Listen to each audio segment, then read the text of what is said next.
Hello and welcome to a very first real chapter of your chemistry course. In the next few videos, we will give a nice introduction into chemistry.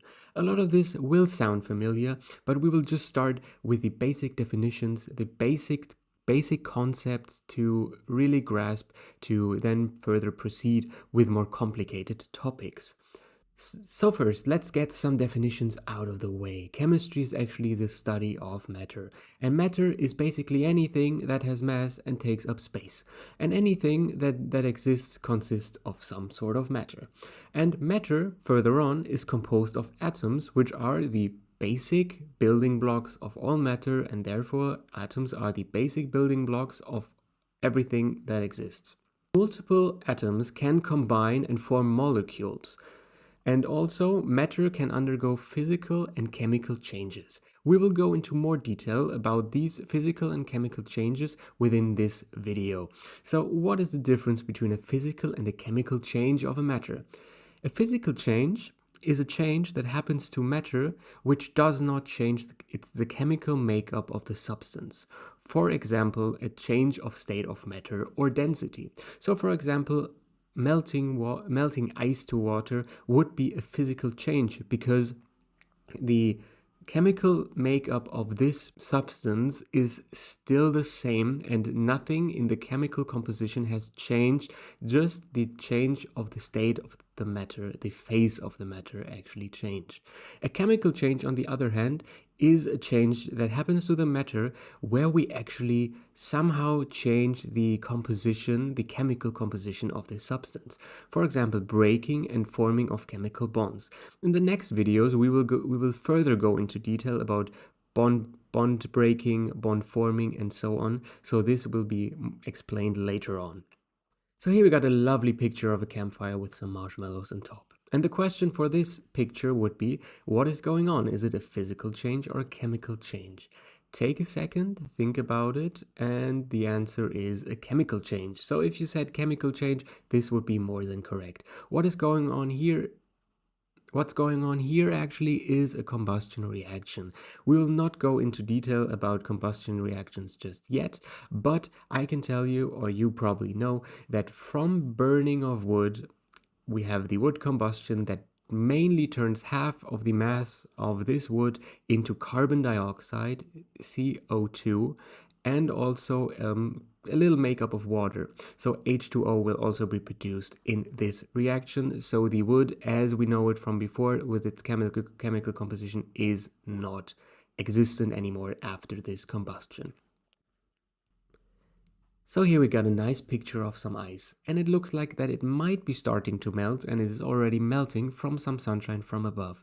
The question here again is, would this be a physical change or a chemical change?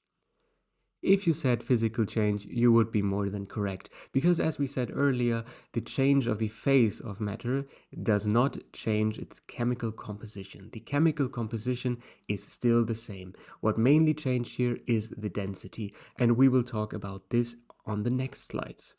But first, let's talk about some important physical properties of matter. In chemistry, mass refers to the amount of matter present in a substance. It is basically a fundamental property of matter and is often used to describe the quantity of a substance that exists.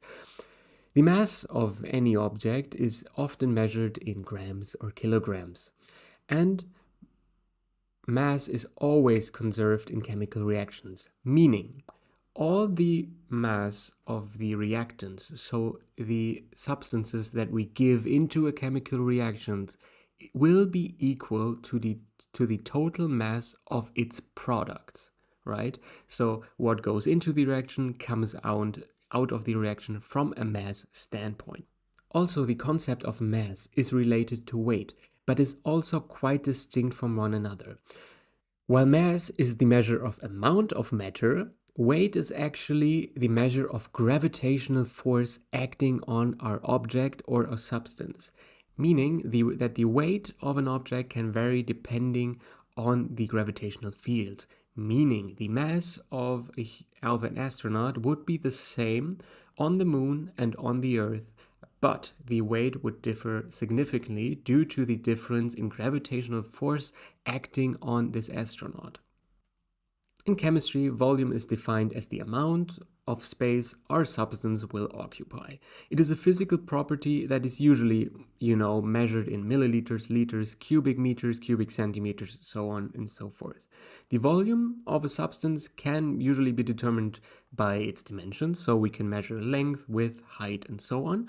Or in chemistry, we often are also using other specialized equipment like cylinders, burettes, or pipettes to measure the volume of our chemical substances.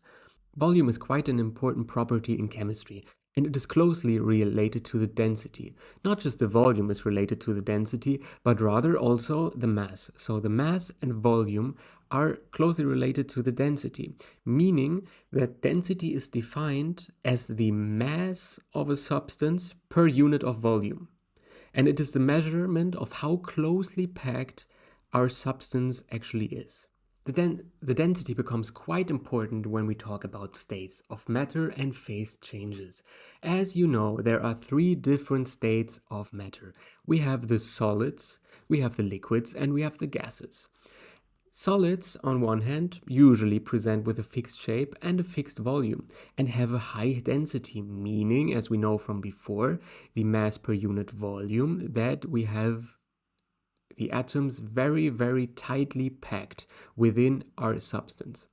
For the liquids, on the other hand, we usually do not have a fixed shape, we do actually have a fixed volume, and we have a mid-high density. So they are tightly packed, but there is some leeway and room in between them. Gases, on the other hand, neither have a fixed shape nor a fixed volume, and their density is very low in comparison to its liquid and solid counterparts. It is also highly compressible and usually expand to fill any container.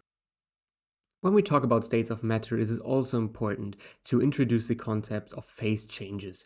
The phase change refers to the process in which matter changes from one physical state to another. As we know, the three basic states of matter are solid, liquid, and gases. And the phase change is now when a matter transitions from one state to another, and this usually happens by outside driving factors such as change in temperature and or pressure that will drive the transition from one phase into another. For example, melting is the phase change from solid to liquid, which occurs when the temperature of a solid is raised to and over its melting point. Evaporation is the further step, that is the phase change from liquid to gas, which occurs when the temperature of a liquid is raised to its boiling point. On the opposite direction, we have the phase change from liquid to solid, which occurs when the temperature of a liquid is lowered to its freezing point. Therefore, we call it freezing. The phase change from gas to liquid occurs when the temperature of a gas is lowered to its dew point, so we call it condensation. Of course, there's also the direct phase change from our both extremes, being the solid and the gaseous phase. The phase change from our solid to our gaseous state is called sublimation, and it occurs when our solid's temperature is increased to its sublimation point. The other way around, we call it deposition, and it is driven by lowering the temperature of our gas to its deposition point, yielding the solid version. So here we have a nice exercise in which I will tell you that we have our substance menthol, which melts at 45 degrees Celsius and boils at 212 degrees Celsius. The question now, which I want you to answer, is in what state is it found at the following temperatures? And I want you to connect the right terms. So we have gas, liquid, and solid. At room temperature, at what state will menthol be existent? Of course, at room temperature, menthol will be existent in its solid form because 25 degrees Celsius is well below its melting point, meaning that it will be solid. What will be the case at 60 degrees Celsius? Of course, at 60 degrees Celsius it will be liquid because 60 degrees Celsius is above the melting point of 45 degrees Celsius. At 260 degrees, we will then of course have our menthol at its gaseous form because 260 degrees Celsius is well above the 212 degrees Celsius boiling point of our menthol.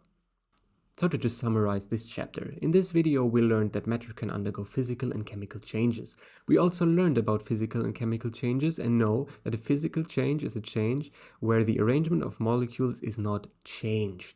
The chemical arrangement, of course. And we also learned that a chemical change is a change where we are actually changing the chemical arrangement and makeup of molecules.